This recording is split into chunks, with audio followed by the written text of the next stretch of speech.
guys, welcome back to Calling the Shots with your sporty girls, Kiki and Sarah.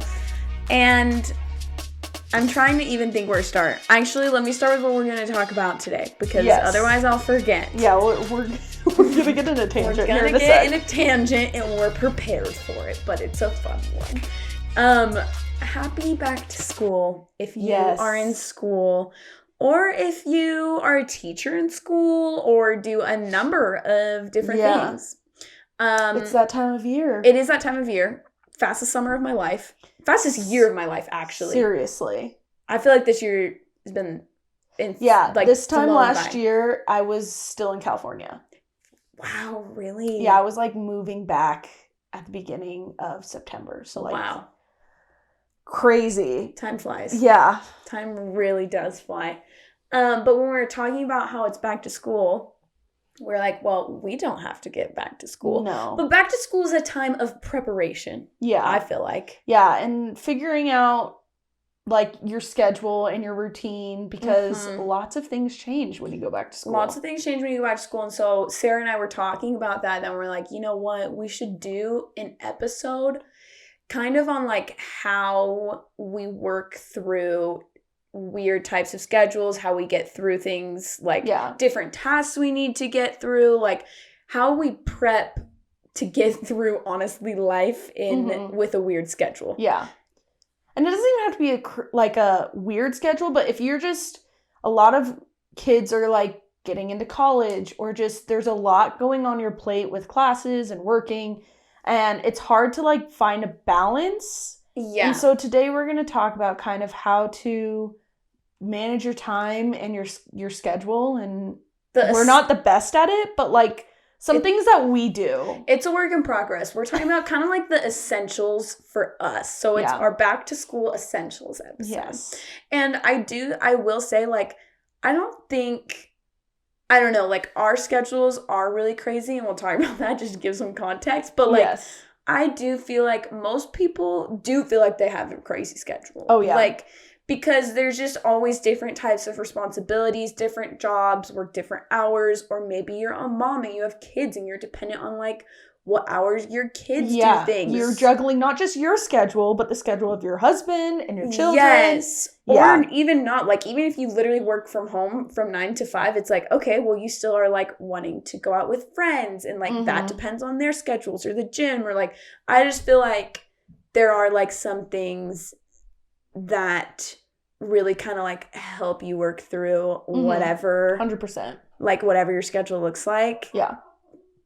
I wonder you could hear my roommate. That was her. Anyways, so we're gonna talk about that, and I'm actually I think when we first talked about it, I was like, oh, cool. But then Sarah and I started talking about the things we want to touch on. And I'm actually really excited about this, because I was even oh, I can't wait to bounce ideas off you and share ideas, because I think we all need it. Yes, 100%. I'm excited. I'm excited too. But tell me what's up with you. So, since me and Kiki last saw each other, which was 2 weeks ago. 2 weeks ago. We recorded a little early last episode, but we talked about how I needed to watch Love Island USA. Yeah. And I was like, you know what? I'm going to do it. I'm going to find a way. I don't have Peacock, but I'll figure it out. Shout out to my sister and brother-in-law who have a Peacock account. Hey. And are kind enough to let me use it. We love that. I finished Love Island. And guys, for perspective, it literally just finished last night. Do you realize that? The finale was last night. So when you said I finished, I was like, oh, she is up to date. I cruised through it quickly. I feel like it was an easy one to cruise through. Any off time that I had, I spent watching Love Island. I love that so much. And for perspective, guys, Love Island, they come out with an episode every single day except for Wednesday. Yeah. And then they have an Unseen Bits episode on. Which I skip through. Yeah, I never watch those. Once a week too. So it is 5 new episodes, and they're only 2 days off of real time. So it's very it comes at you. Yeah, literally there was 37 episodes. Yeah. And they're an hour long. So I mean, I have a life, guys. I do work, but... But you put it on the background, you put it on when you do stuff. I was literally, glued to it any chance I got. Tell me so what many you thoughts. think. And I sent you some like Send me a few voice memos throughout, but I didn't want to overwhelm and you. we know that not everybody watches, so we won't get like too into it, but I do have to hear some of your thoughts. I'm not gonna lie. My thought was, because we talked about how you thought Casa Amor was like one of the craziest you've ever seen. I personally, maybe it's just because you built it up, I was like a little underwhelmed. The recoupling. That's what I meant. I should have said that. Recoupling after Casa Amor was wild. Casa Amor was not that crazy. It was the recoupling that came from Casa Amor. Honestly, the first few days of Casa Amor were like so boring. Yeah. I was like, where are the challenges? Because usually, I mean, they came later on, the ones that they normally do, but usually that's like the first thing you see. Yeah. When they get into Casa Amor. And it was like the first like episode of Casa Amor was just them hanging out. And I'm like, okay, so like I want the challenges where they're like competing against. No, like, I should have villa. explained. When I say Casa, I mean the recoupling that comes from Casa Amor. Yes. The recoupling was crazy because they have to, like we mentioned before, they had to decide if they're gonna like get with a new person. Oh, I'm talking about the not. one after that. So not when they initially came back. Oh, I thought when they initially came back, like that. The things they were saying, they were like, "Oh yes, so you're disgusting." I was like, there was a lot that happened. But are you talking about the red wedding one? Yes. Yeah. That one blew my mind. Literally, guys, one of the contestants was hating on the host. Yeah. Hello? Drama. And then people were just leaving. Yeah. People were just picking up and leaving if the person they were coupled up with was leaving. Yeah. Basically, yeah. If you have a strong enough connection and you feel like you found everything that you need, like if the person that you're coupled up with gets dumped, you can make the decision to leave or stay too. Like they're not going to force you to stay if you don't want to be there. Yeah. And there's only supposed to be 4 people who left and 6 people left. Which was like crazy. I'd never seen that before. Also, bringing in one of the former, sorry, if this is spoilers for you. Well, skip forward it. I think spoilers for you guys. I might spoil some things. Don't watch this part if that's the case. Bringing in one of the people's exes is like a low blow. Yeah, it was actually crazy. I was like, uncomfortable because they brought in one of I feel like we do need a little more context. So like when they were in there in Casa Amor, when they were like, basically this dude, one of the contestants was sitting in there and they're trying to set him up with other girls while his girl he's coupled up with is gone in Casa Amor. And the producer straight up brought in his ex-girlfriend. And what was wild is like the ex and his current girl have the same name. Yeah. And so when he got the text saying he was going to get to go on a date with her name's Hannah. With Hannah, he thought it was the girl he was coupled up with. And turns out it was his ex, like, right before he came on the show. Yeah. And she had, like, unresolved feelings and, like, wanted to clear things up and, like, shoot her shot one last time. Which, like, good for her for, like, being that bold and wanting to do that. Yeah. But also, like, if he turns you down, why is she still there? Why is she still there? Also, if I had dated someone and then we ended it and they went on a dating show, I feel like I would just have my respect level in me would be like, you cannot go on the dating show and try to date him when you can see he's clearly into someone else on his dating show. Yeah. And if he wanted to be with you, he wouldn't be on a dating show. Exactly. I respect anyone who stays true to their feelings, but I was like, I just felt like it was weird that she stayed. I'm like, and then and when he rejected her, she was like still on the show. Yeah, which felt uncomfortable to me, and I was just like, this is just kind of weird. Like, if you really did like him that much, you would probably need some time to like heal from that. Yeah, I will say I do feel like a lot of the times what I don't love about Bachelor is the producers intervene so much. Yeah, it's so obvious. I feel like with Love Island, they generally let the drama just play out. Yeah. Them bringing her on was forced. Yeah. And that's not the usual Love Island style. And then the last thing, because I don't want to get it too hard. Last thing. But 2 particular boys on the show, and I call them boys for a reason, not men, just really bothered me. And I still Keenan and Leo. Keenan, like, he just seemed like such a snake. Yeah, guys, this dude was like unloyal so many times, and this girl just kept going back to him. And it was just, and he would even he would gaslight her into it. Like, he wasn't even nice. And then the other dude literally slept with someone else, which is crazy. They barely in the knew each other. room with all of the other couples. Like, Yeah. they share a room, and he straight up, They like... didn't, like, show it. I just want to be clear. This Yes. is rated, like, X, but, like, that did happen. It happened. It was talked about. It was talked about. And, like, he still somehow made his way back to the girl he was coupled up with. In that situation, I just feel like they're just a good fit. I feel Yeah. like they're the same human. I agree, but, like, I'm so glad... I don't know if I want to ruin it because if people didn't watch it. We just ruined it so much. Yeah. Are you kidding? I'm so glad he didn't win. I was surprised they got second. I was surprised they got second too, but I was like, I swear this man does not deserve to win. No, he didn't deserve to win. So I was very happy with the couple that did. I know. I was happy too, but I really think that had he not slept with someone else, they might have won. Oh, people really liked him. So and I liked him initially. Same. I mean, he was like moving a little like sus for me. But it wasn't anything crazy until Casa Amor. Yeah. And, like, I thought he was, like, fun. I didn't expect them to be, like, the spotlight couple. I don't think anybody did. I think they just turned into it. Yeah, the one that was constantly talked about. But, yeah. I just also want to throw out there, guys, that there was a guy on this show. Yes. Who had literally kissed, like, 2 girls in his life. I was very confused. He was a Dairy Queen manager. That's his job. Yeah. The man had no riz. Like, none. Yeah. Like, I was like, I don't so want to awkward watch. And so, like, it was hard to watch him interact with girls because he was just so... it was so awkward. Like, bless his heart. Like, what is he doing here? Guys, he got sent home the very first day, and they just brought him back. Yeah. And he made it to the finale. He made it to the finale because he finally found a girl. I'm not gonna lie... I still, the entire time, was waiting for her to, like, be like, I'm just in this for...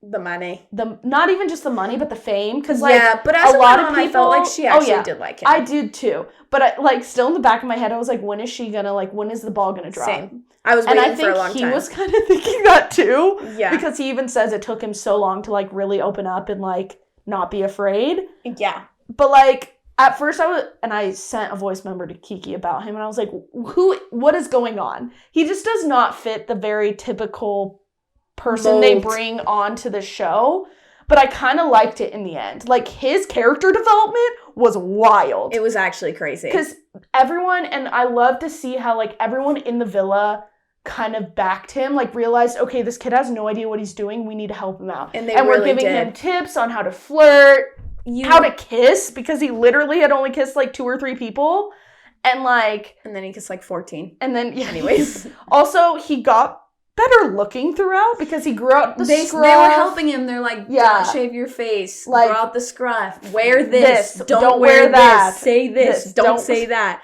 So I did love that part. Yeah, I loved that aspect of it. And his character development honestly was like the most out of anyone in the villa. I 100% agree. So those are my thoughts. Wow. And you know what is crazy is later Sarah and I are going to talk about that way more. Yeah, we're going to go into depth. But not on the podcast, though. We don't have time for that. We don't have time for that. If you were skipping through the Love Island part, you have found your way back to everything else in the podcast. Welcome back to the episode. So welcome back to the episode. We're just gonna make that our life update, honestly, is Love Island. I know you got new shoes and they do look amazing. I did get new shoes. Looks like you got your nails done. They're the same ones. Oh, really? Yeah. Oh, I forgot you did that. Yes. Well, they're really cute. Yeah. Thank you. Shout out to the fiance for the shoes. Yes. Nails have been popping off. I just got mine done. They're I kind know. of purpley. I was going to say, they're so cute. Love the ombre. Love the, like, purpley, pinky vibe. Mm-hmm, Big just fan. did a bunch of different, like, purples. And so, yeah. Love that. Those are just our fun little things. And because we're recording this early, we're only gonna, we try to only talk for a little bit on, like, the what's going on in the sports world, but we're really gonna kind of keep it quick for you because there's really just some, like, big things we need to touch on because little things can happen, in the next few days. Yeah. That's fine. But probably one of the biggest things in news that's happened this past week was we talked about how the Spanish women's soccer team won the World Cup. Yeah. Which was huge. And we're still really excited for the girls, but we are excited for these women in spite of what's going on. What's going on. And what's been going on. This, like, didn't just happen. It's developed throughout, like, even before the World Cup. Mm-hmm. It started way before. So former players had issues with the coach and the president of the Spanish Federation for the women's national team. Whoops. Sorry. All but 3 players had sent a petition to the Spanish Federation saying that they will not come back and play in this World Cup that just happened if he's still the coach. I should have looked up his name. I'm trying to remember the coach's name. I know the president's name, but yeah, they were like, we're not going to play if he's the coach. And guess what? They didn't play because the Federation sided with the coach and they're like, no, we're going to back him. He's going to stay the coach. We'll find other people. So the fact that they won the World Cup was crazy because this was a newer, younger team Only for them. 3 veterans were on the team. Yeah, so that in and of itself is really wild. Now, in terms of the win itself, while they were celebrating, the president of the federation, Luis Rubiales, the president of the federation, Luis Rubiales, yeah. Luis Rubiales, he kissed one of the players. He kissed Jenni Hermoso. Yeah, and had a lot of other inappropriate interactions. There were other inappropriate things. He, like, grabbed his crotch in a celebration. I think he, like, carried a player at one point. Yeah. They're just, like, not appropriate. Like, unsolicited, like, interactions. And that's exactly kind of the debate that's going on, is this player is saying, I did not give you permission to kiss me. On the lips. It wasn't just like because in some countries, cultures, like, kissing on the cheek is, like, a thing. It's normal. But he straight up kissed her on the lips. Grabbed her face, kissed her on the lips. She's like, I didn't give you permission to do that. And he was like, he is claiming that when they were celebrating, she, like, hugged him so tight and basically, like, lifted him up or something like that. And then he is saying that he turned to her and said, can I give you a kiss in celebration? And she said yes. And he's saying that he only asked her, like, as he would, like, with one of his daughters. Like, it was non-sexual. It was completely consensual. It was all in the heat of the moment, excitement. Yes. Celebrating this big win. And she was completely fine with it. And she's saying that is not true. Yeah. And I do want you guys to keep in mind, like, there were issues before this had even happened too. Like, this is not even a one incident thing, which still would not be okay. Yes. Like I mentioned before, former players refused to play for this team. And he was a part of the reason for that. So, everyone basically is calling for him to resign. Like, across the soccer world. Asking him to step down. Yeah. Like, I think there was, like, 80 plus players, like, current and former players from the Spanish team that said, we want him to resign. They all signed some type of petition. Yeah. And in some type of meeting that had a lot of men in it, he said, I will not resign. And he said it, he repeated it 4 times. And they decided to applaud him. Yeah. As if he was doing something brave. Honestly, anyone who's, like, seen it or heard about it was pretty sickened by it. Yeah. He said he's just a victim of false feminists. Those were the 2 words he said. And that he will not be resigning. So, he has since been suspended by FIFA. Yes. And he's under investigation. I'm going to say it. If FIFA is telling you you are corrupt. Yeah. That's coming from a pretty corrupt organization. That's pretty bad. Yeah. To be clear, like, if you don't have any context on FIFA, just know that. Yeah. FIFA is not this great organization. They are sketchy. If they are suspending someone, saying someone else is sketchy, that's saying something. That's really saying something. Meanwhile, his mom. Yeah. His mom, I guess, decides to the president's mom. The president's mom, yes. Luis's mom decided to lock herself in a church and declare a hunger strike in his name. Cool. Starve. So, sorry. Like, go hungry. Are you really that, like, blinded by the fact that he's your son? Yeah, and I just am like, what is that gonna do? Yeah, really. I'm like, cool. We'll see how long it lasts. Anyone who supports him, put yourself through some punishment. Go ahead. Fine by me. Do it. Anyway, so we hadn't mentioned that before, and right after we talked about the World Cup, I was like, whoa, there was so much going on. We're in We definitely wanted to, like, touch on it. We wanted to touch on it because I think the fact that these women won the World Cup despite being in this, crazy, toxic, terrible situation says a lot about them. Yeah. And you even saw throughout the World Cup, like, they, like, tried not to interact with their coach and the president. Like, after big wins, they wouldn't go and, like, high five or shake hands. So, like, it was definitely something that was weighing on them, and the fact that they were able to still, like, dominate the way that they did. That takes a lot of, like, winning the World Cup takes a lot of physical toughness. Yeah. It takes a lot of mental toughness. It takes extreme mental toughness to be able to do it under those circumstances. I have, like, anyone who has worked in an environment that is toxic and just unhealthy and not okay, to be able to still thrive in that environment is crazy. That's not expected. It shouldn't be like that. I just really applaud those women personally. And if, like, you're finding yourself in a situation, like, these women aren't being quiet. No. You know? So, like, obviously safely, like, speak up. Because in the appropriate manner, do what you have to do. Do what you have to do to get out of the situation. And I very, like, as someone who has not been in a good situation, I very much respect them for handling it the way that they're handling it. And they have a lot of support. Like, Alex Morgan tweeted out saying she stands with them. Like, this is everyone in the soccer community supports them. So I just want to be very clear about that. There is a clear right and a clear wrong. Yes. It's just how it is. Yeah. And it's not like this wasn't on international, like, on every single person's TV. You can clearly see what he did. Yeah. Literally, there's pictures, videos everywhere of him grabbing her and kissing her. Yeah. Like, he has no argument. Sorry. Yeah. So, oof.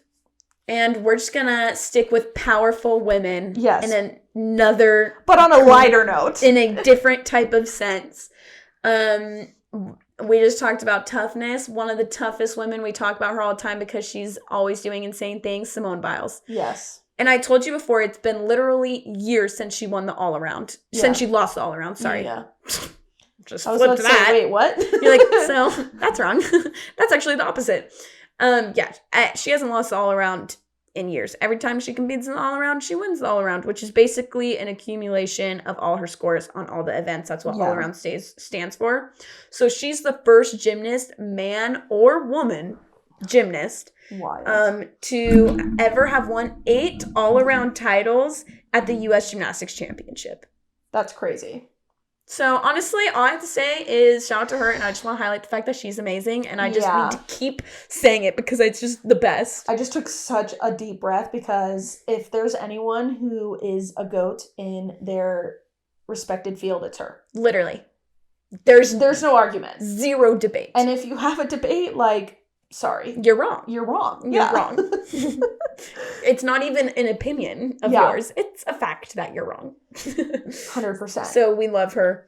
And we love college football being back. Yes. With the back to school, back to college football. True. Like, everything's coming back. And I'm so excited. And basically, like, we already touched on all the teams and stuff last time. Yeah. But just the actual feeling of it being back. I watched some of Notre Dame Navy Saturday, and I was just like, it doesn't matter that it was a blowout, just the fact that there's a game on is so happy. True. I know. I was like, could you put up a fight, Navy? But no, just the fact that there was a game literally made me so happy. Yeah. And you're super excited, right? Yes. Utah, Florida is this week. And if you're like a local listener, that's probably the one thing you're going to hear is Utah, Florida, because it's a big game. Utah lost to them last year in Florida. Yeah. And now Florida's playing them here. Yeah. I don't expect Florida to win as much as I would love for them to, but it's going to be a big game. And that's the day this episode comes out is the day game day. It's game day. It's game day. So when you're listening to this, it will be game day for them. And then BYU plays at home on Saturday. Yes. And I don't know. Sam Houston. Yeah, I was like, who is it again? Yeah. Honestly, that's not going to be a good one. Yeah. Whereas I just hope Florida puts up a fight. Please put up a fight. Yeah, hopefully that'll be a good one. Hopefully it's a good game. But yeah, so that's super fun. We're just like, we already talked about all the teams, but now that the games are happening, we are back in full very swing. excited. Yep. That will be my fall personality. So, which 100%. also I actually did do a fantasy draft. Oh, so fun. Yeah, I'll talk about it more on our next episode because our next episode is like NFL themed. Yes. Because NFL will be starting right after that episode. So I'll give you all the details there. It was my first draft. Oh my gosh, so exciting. So I have done one before. We'll talk about it next time. Yes, for sure. I honestly could. I feel like because we haven't seen each other in 2 weeks, I could have done like a million life updates. Oh my gosh. Yeah, we could have been here for an hour just talking about life updates. We could have been here for an hour just talking about Love Island. We almost were. 100%. Okay. Anyways. We're not going to do that. We're going to stay on schedule.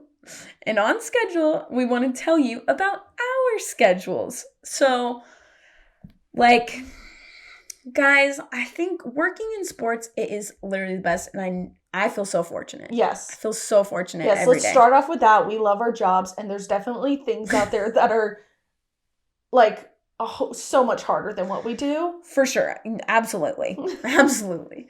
But I feel like people don't, because it's such a different world than a lot of things, people don't super understand what it entails. Yes. And we're not going to get into like we're not going to get into our like nitty-gritty job responsibilities. But like, Sarah, how would you describe your schedule? How it can be, what it could look like? It's a lot of late nights and like early mornings. Like 9 to 5 isn't a thing. Yeah. I feel like in the sports world for most people.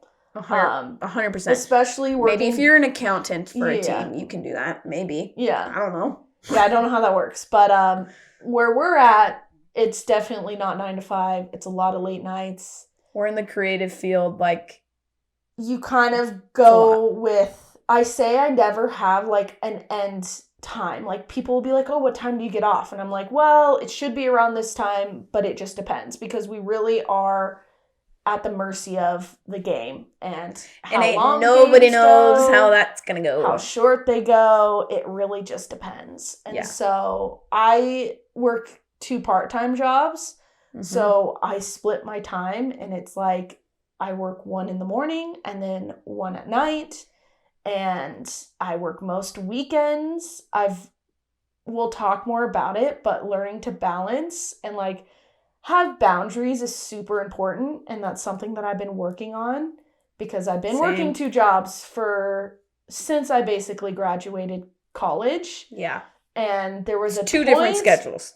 2 different schedules, 2 different people demanding your time, and you want to give them 100%, but like the reality of the fact is you can't always do that. And it took me the hard way to learn that, but we will. It is crazy, and we can get into that. But that's mine. It's just I'm splitting my time between 2 companies, and it's a lot. Yeah, no, absolutely. Absolutely. I think whichever way you split it, it's a lot one way or another. Yes. Like for me, I was supposed to I think maybe the best way I could describe this is just like looking back on what my past like week and a half has been like, or my next few days. So not this past weekend, but the weekend before, we were supposed to fly to LA for a game. There was a tornado. We were on standby, or there's a Hurricane Hillary. We were on standby.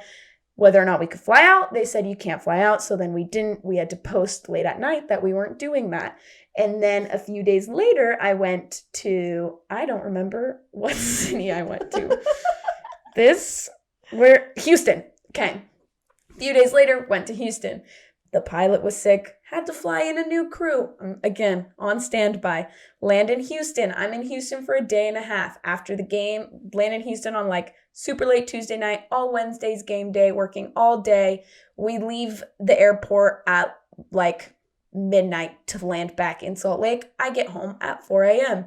And then that took me to Thursday. We have a game on Saturday. I'm using the next few days to prep the game. Then I'm working Saturday. Worked Saturday, tried to take as much off today as I could on Sunday and today, because today is Monday and I will be leaving again tomorrow to go to Portland.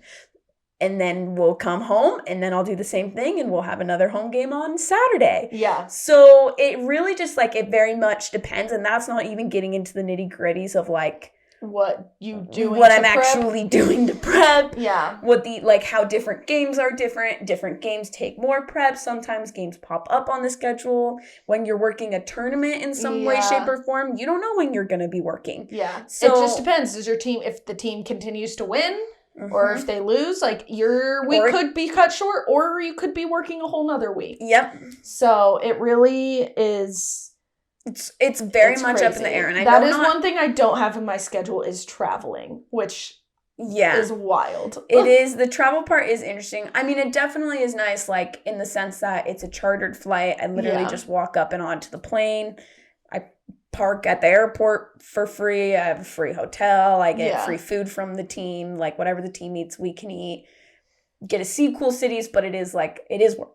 Yeah, and it does take time. It's taxing. It's taxing, absolutely. I'm in different time zones a lot, so yeah. So because of that, like, we know there's a lot, and I don't know if you see this, but I see videos on Instagram. It's like my daily routine or my morning routine, and I think that's great if you can do that. For me, I'm just like, could not be me. Yeah, I can't, because I don't go to bed at the same time every night. I don't have the liberty to do that because I'm working, like, especially working for a conference. You're not just working one team, one sport. I'm watching and following multiple different colleges, like schools for multiple different sports. Yeah. And so, like, last week I was watching women's soccer, women's volleyball, and football. So, like, you're just tracking a lot of stuff, and again, it just depends on when the game ends is when I get to log off. So it makes it very difficult to have a routine where you can go to bed at the same time every night and wake up at the same time every morning, especially when you're trying to fit in life, working out, socializing. And if you can do that, I highly recommend that. I think it is healthiest when you can do that. Yes, it has been even proven that, like, going to bed and waking up the same time every day does help your body a lot. But when you work in sports, unfortunately, it's just not... It's just not a reality. It's not a reality. But there are things that I think are in our control, and so that's what we're going to talk about. Yes. So how we balance and find ways to work through a hectic schedule. And we think this can relate, like we said, to school, to other jobs, or if you are working in sports. It's the essentials. Yeah, just things that can help. I think it's something like, even, let's say, like, a year or so ago when I didn't have a job and was, like, trying to find one, like, I think still making some things priority, that's kind of, like, that still matters. So what's something for you, Sarah? I mentioned it earlier, and the big thing that I really noticed is setting boundaries with your job and with this your is employers. For literally anyone. Or setting boundaries with your husband, your school, your schoolwork or whatever. And it's not saying, like, okay, I tapped out, can't do it anymore. But I think, like, you set boundaries, and oftentimes, like, you set an expectation with that. So it's like not just, like, communicating with someone, hey, I'm working on this. I will be, like, I'm working on this until this time. Hit me up if you have any questions. I'll be away from my phone and laptop tonight, this evening, but whatever. Yeah. Like, however that's literally an example. It could be boundaries of just, like, I need to make sure I have one day off this week. Yeah. Or, like, I think there's a lot of different examples. And for me, it's setting the boundaries ultimately helps you avoid burnout. Yes. And that's, like, the big thing that, like, I feel like overarching is, like, trying to figure out a way to not get burned out when you're go, go, go all the time. And so often when you're go, go, go, you don't have time to think about burnout. You don't have time to think about You boundaries. don't realize you're burning yourself out until it's too late. 100%. And I definitely got to that point when I was living in California because I was working 2 part-time jobs, one for the NFL Network and then for Nike. Yeah. And I came to the realization that I was working part-time, but both jobs were, like, trying to require full-time of me. 100, yes. And I was working 6 to 7 days a week. And there was times where, like, for a whole month, I didn't have a day off. Yeah. And it got to a point where like it was affecting like my mental health. Yeah. And it was already hard because I was in a state where I didn't really have any support. And then on top of that, I was burning myself out. And I came to the realization that like I just wasn't happy and like I wasn't progressing. Yeah. And it's okay sometimes like to not be constantly progressing. Sometimes you just need to work on some things. You have to build your way up in this industry. Yeah. But it was going to take years from where I was at to get to a place where I would be progressing in my career. And I felt like I came to a realization that like there were skills that I wasn't developing, in fact, losing because I was staying in this situation. Right. And so like having those realizations is super important. And it made me realize going into my new jobs that like I need to make sure that like I'm making time for myself and I'm setting those boundaries with those like companies that I'm working for. Like you hired me for part-time. So until more comes of that, I will give you part-time. Right. Because I physically can't give you more because I'm working another part-time. Absolutely. And if you don't communicate those things and you don't set those limits for yourself, you can't expect other people to do that. Yeah. And I think what's really important as you're talking about that is like you do have to think about things that you prioritize. Yes. You prioritize your mental health. You prioritize growing in your career. Yeah. You prioritize being able to have like what are the things, I guess like what are the things you value, and then set boundaries so that you can prioritize that. And figuring that out as you're going into it can be really helpful. Like learn from my mistakes. I went into it being like, I can give 100% to both of these companies. And a lot of that was on me. I loved working for both of them. I want to emphasize that. But it was like, I went into it like gung-ho and didn't sit back and say, okay, I need to value this, this, and this. And those are things that I need to make sure I communicate with the companies I'm working for. Well, and I think when you are a hard worker, you get lost in the work so often. Yes. And so for me, I also had to learn that the hard way, where I felt like I gave my all. Like I felt like I was my job. Like that's how people knew me. That's what I did. Like that's who I was. Mm-hmm. And I gave so much to that. And when I had an issue and got nothing in return, I was like, never again will I make my entire life my job. Yeah. Because for me, I'm like, I don't live to work. I work to live. Yeah. And I think like I had this time where like I was trying to figure out what I was going to do next and things like that. And that's where I did have to like really reflect. I really had to reflect before going into a new job. Like, what are the things that I value? Yeah. And that helps you also find like a job, a school, a relationship, something that like lines up with the things that you've already prioritized. Yeah. That like 100%. really helps with that. Yeah. Learning that it's like, you want to do more than just survive. You want to thrive. 100%. And that was something that like I really realized is like in California, I was just surviving. And like that also has to do with California is just extremely expensive. Yeah. And so to make it in California, I was required to work like every day. Shout out to our listeners in California. Yeah. So if you're out there, praying for you because I get it. Yeah. But that was probably my first one, is just setting boundaries and going into it knowing what those boundaries are. 100%. Honestly, I feel like that's the biggest one. Mm-hmm. And that touches like boundaries, priorities, knowing what you want. Like that's the biggest one. Yeah. Something that just like helps me stay up to date with like what's going on in my life and a crazy schedule and an ever evolving schedule. Literally just having a calendar. Yes. I have one day, like a year and a half ago, I was stressed and I just went to Target and bought a calendar. Yep. And I have one in my room that has, because I'm a visual person. Like a whiteboard one? Like a whiteboard one. Yes, me too. And I change it and I write whatever episodes are going to be. Highlight of my month. Straight up. I love doing you have to make sure that at the beginning of the month or the very end of the month, you have time to write out your calendar. Yes. And then I also have my phone and my laptop calendar synced. So it's synced with my work calendar that has like every game, every piece of content I need to get out. Yeah. And I can just uncheck things and look at certain calendars, look at my personal calendar, look at my work calendar. Yeah. look at like appointments, whatever, and just be able to have that like where I can A, visually see it because I'm a visual person, and B, have it like electronically with me is very helpful for me. And you can do this on like the calendar that comes with your phone, but I have also found Google Calendar is an amazing thing. And that's what I have. I have my Google Calendar synced with my phone calendar. So I can use both. Yeah. And then I can like be on the same page with my boss or whatever. And when you get emails in about like scheduling in like a meeting or things like that, it will ask you if you want to put it in your Google Calendar.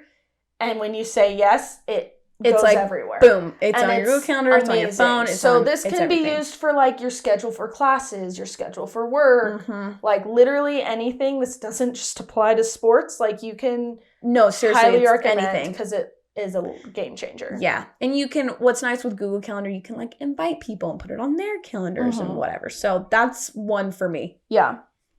Another thing that like, again, just ties into this is like, I am a talker. Like if I get stuck in my thoughts, I will forget things. I'll forget to do things. I have to vocalize being like, remind me to do this, or I'm going to do this. I have to say it out loud. We're talkers. That's why we have a podcast. Yes.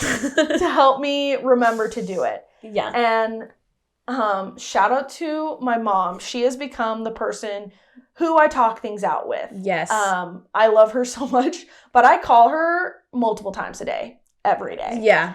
And if I don't, she will call me and be like, are you okay?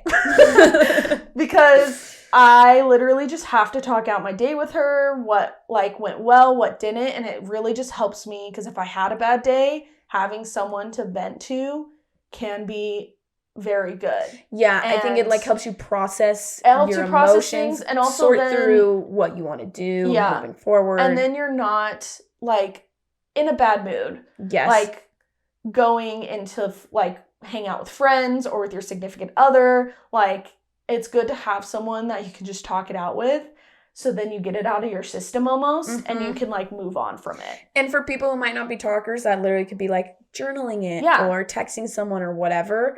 So but I do think I'm very much that way, where if something happened, I'm like, I need to talk this through. Yeah.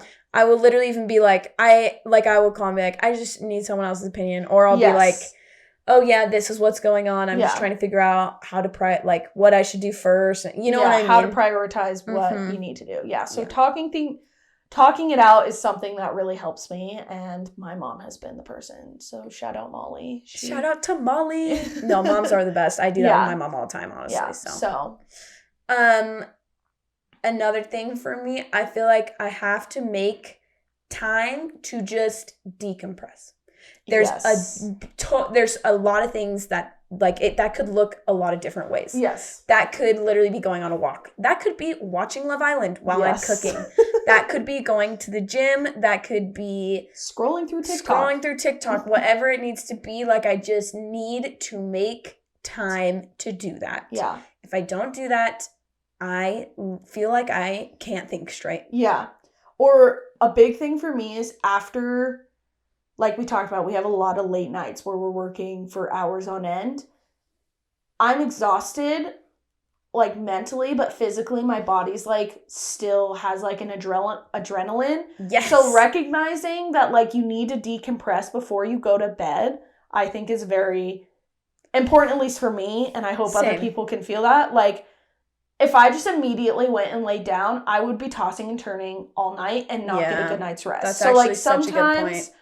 Like taking time at the end of the night to just sit and watch TV, read a book, whatever it takes for you to like relax a little. Like wind down for the night. Is like important. Shower, wash your face, whatever, literally whatever it is. Yeah, that's where like a little nightly routine might come in handy. Yeah. But like, and also, I don't want to make it sound like you can't have a routine. Maybe there's different degrees of a routine. If I have a whole night to decompress, I am like, I'm taking a bath, I'm scrolling through TikTok, I'm maybe putting on a face mask. Like, seriously, like, that's like a elongated version of that. And if I don't have time, it's literally wiping my face off, like, maybe shooting texts back to people I missed earlier. Drinking a glass of water. I thought you were going to say wine. I was like, we don't drink. If you drink, drinking a glass of wine. But like seriously, just like there's different versions of like what you can do, and I think just like knowing what that is helps. Yeah, knowing how to decompress and like recognizing that that's something you should do at the end of the night after a long day is like good, because like ultimately you want to get quality sleep, and sometimes that means I can only get 4 hours of sleep, but I want those 4 hours to be the best 4 hours ever, so I need to like decompress before seriously, I do that. I'm terrible at sleeping, and I need to get better. And it's things like this that do help. Literally last night. Yeah. Another thing that we again kind of already touched on, but like because I work 2 separate jobs, communicating and making things clear with both jobs on like scheduling is so important, and like stressed me out at the beginning, because I was like, I'm trying to make sure they don't overlap. Because I, again, giving so much of my time. And so making sure they're both clear on when I work what job at what time of the day 100% has been important. And I love the Pac-12 for the reason that I am freelance with them, so they are very much like, you tell us when we can work and we'll like work around your schedule. There's more flexibility. There's a little more flexibility, and that's part of why so I first got the job with KSL, and when looking for another job, I knew it was going to be important to have flexibility. And when this opportunity with the Pac-12 came about, that was like a huge thing that I made sure to communicate in the interviewing process, so that there was no like expectation for me to work at these times of these days. Yeah. And so the fact that that's like the initial thing, is making sure like you communicate that from the jump, kind of like what we talked about, setting boundaries. Yeah. But like the second I get my schedule for like whatever job, whichever one comes first, I immediately email it to the other job. Yeah. No, that's awesome. And I think even if like, I think communicating just literally straight up scheduling things. Yeah. You and I had to communicate on when we're going to film the podcast, because as we're saying, our schedules are crazy. Weird. Like my boyfriend has been in California. I have to be like, this is my bye week. Yes. I will not be working this weekend. Yeah. I want to I don't really care what we do, but let's do something. Yes. Like you do, like I have our schedule of when we hang out, and my work schedule is different. Like, if you literally have to get kids to school, or you have your own book club, or you have whatever, like, there's only one person that has, like, all of your responsibilities, and it's you. Yeah. So you have to communicate to everybody else to make sure you're able to do that. Yeah. So that was, like, a big thing was figuring out how to go about that and 100%. Adjusting, because there's times where I am scheduled to work and then all of a sudden something falls through. And so making sure, like, I also want to make sure I'm getting this, like, a good amount of hours in. So if like one job I was supposed to work one day and something happened, a game gets canceled, delayed, whatever, I'm making sure I'm communicating with the other job, being like, hey, if you need me to work, I can work now. So just like communication is so important, and not just with jobs, like in everything in life. It's just so important. And like communicating with your significant other, or with your family, or with your roommates. Like, you just want to be on the same page with everyone. Making sure that you're not like forgetting about someone or something. And like a big part of that is communicating and making sure everyone knows and is on the same page. 100%. Sometimes I also feel like you literally just need to be on the same page with yourself. Yeah. So for me, I am a notes girly. I basically live in my notes app. Like, I write things down all the time. Yeah. And Notes has a feature where you can like click make a checklist and click it. There's also a ton of other apps, and I've actually thought like, maybe I should look into those, because like there's a lot of other apps for notes. I have a lot of coworkers who use apps where like you have a list of things you need to get done, and you can write it. There's like in progress. This is what I still need to do on it. There's like different levels of complexity. Yeah. And this can even go with like your finances. Like 100%. We'll break down what you're spending your money on, which I think is also super helpful. Yes, 100%. And that's like, Yeah. So I have usually in my notes, I just make like a note of like to do for work that week. And I just add and check it off. But then I have like a personal to-do list. Yeah. Like go get your car fixed, talk to so-and-so. Grab groceries. Literally. Like, or sometimes someone will tell me something. I'm like, I just need to not forget that. I need to write it down. Yeah. So, set time, like set reminders. Oh, don't even get me started on my alarms. My alarms are scary. I have one for like every few minutes and it's terrifying. And that's not how everyone works. And I respect that. And I honestly think you're more normal than me. But if you can have a few and just alter them, I can't. I think initially I remember seeing your alarms and being like, Kiki, this is scary. But then slowly over time, my alarm app is literally the same as yours. Like every 5 minutes. It's so psycho, but guys, and this is not how everyone's brain works. No. Most people's don't. For me, I would rather just have all the alarms listed and then just turn certain ones on when I need to.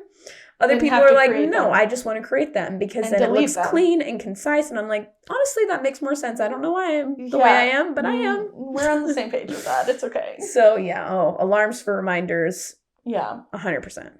Yeah. Oh my goodness. Anything else? The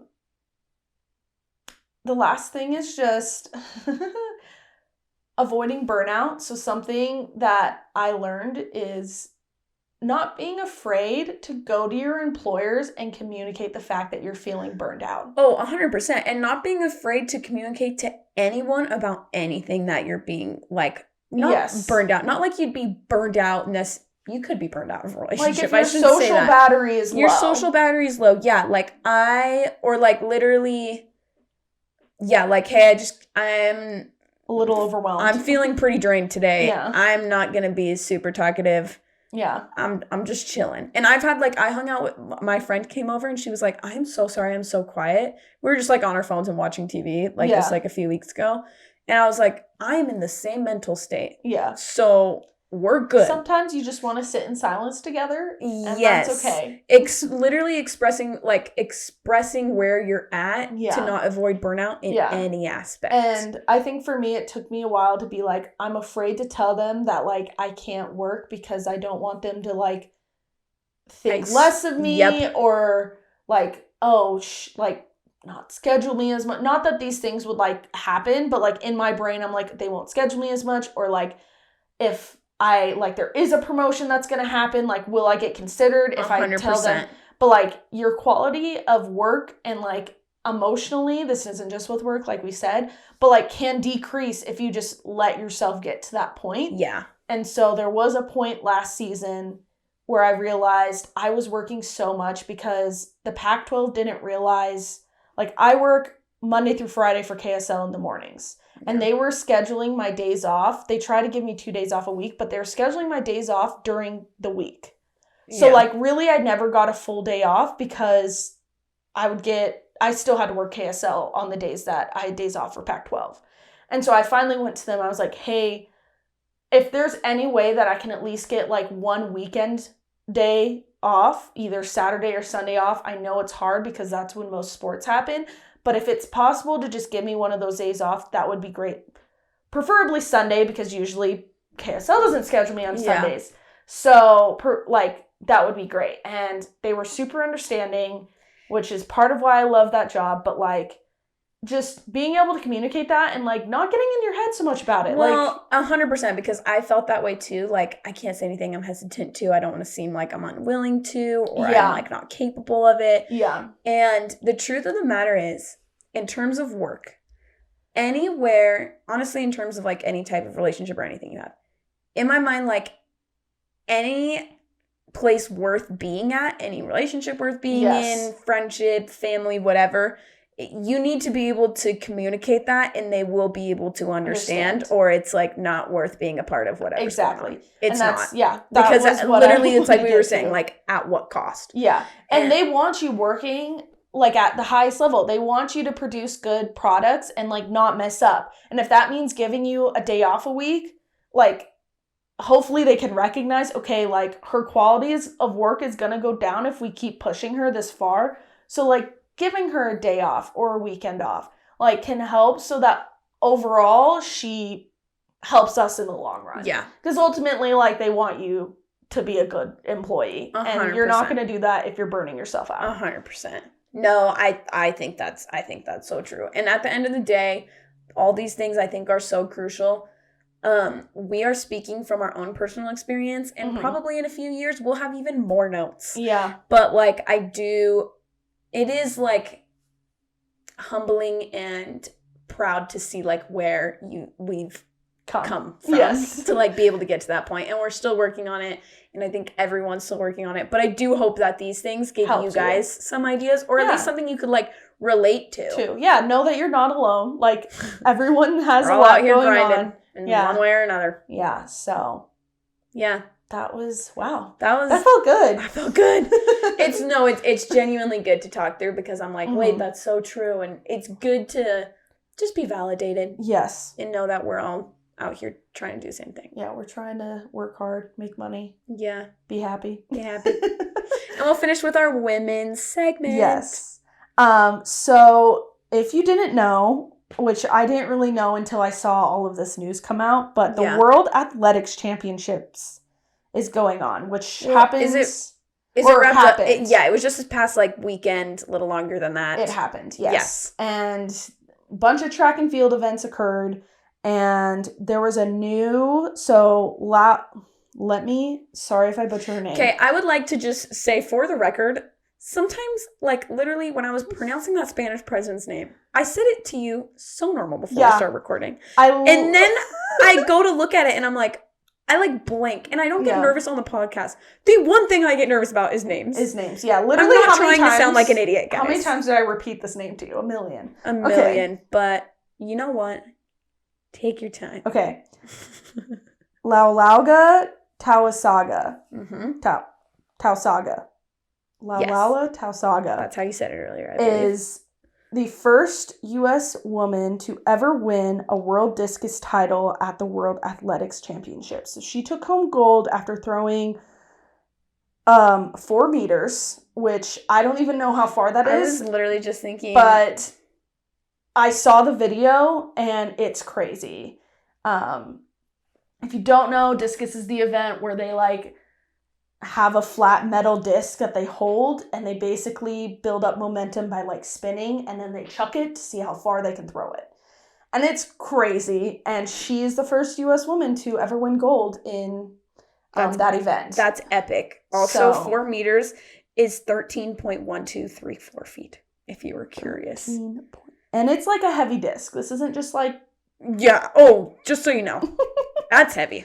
Yeah. And that's just, awesome. Yeah. Crazy. So shout out to her.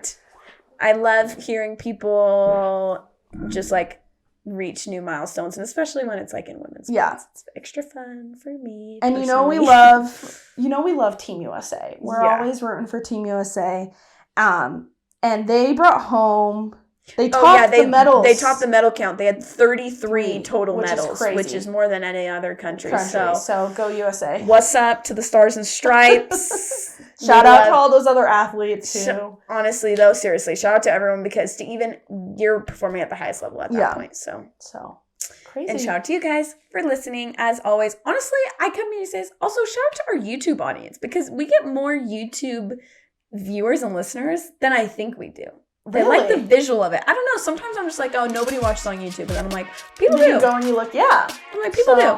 If you're not listening on YouTube, we love you too. Yeah. Like and subscribe.